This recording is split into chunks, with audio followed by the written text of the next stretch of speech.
Hi friends, reading today is from Psalm 61. Now I'm not going to read the whole psalm to you, but I want to just encapsulate the theme of the psalm. And obviously, like many psalms, the psalmist starts with a cry to God. He wants to hear from God. He wants to know that he's going to be safe. And in verse 4, he lands on that point.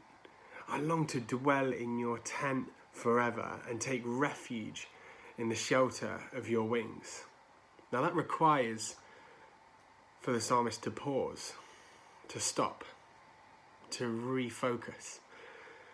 In this season, we've had many things stripped away from us. And so often in our lives, we ask or we pray that our lives would be simpler, that we'd have things taken off our plates. Whereas realistically, and I think if we're being honest, we'd want to fill that extra time that we're given with more things and more stuff.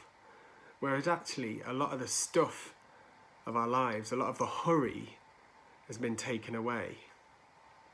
John Mark Comer talks about hurry being a violence on the soul.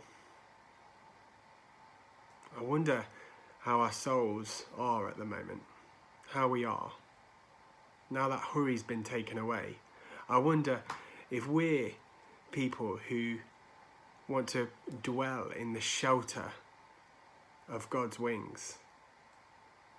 The psalmist talks about wanting to stay in the tent of God, wanting to be in that place. For the Old Testament believers and for the Jewish nation, the tent was where God's presence resided. And it feels in some ways that we're offered a simple choice in the midst of this complexity. Do we hunker down into the things that we know, try and reassemble our hurry, our busyness? Or do we pause? And do we challenge ourselves? Do we surrender and look to God and ask for his presence with us? My encouragement for us today is to look to the latter.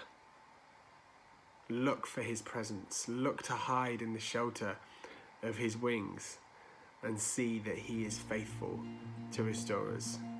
God bless. Have a great day.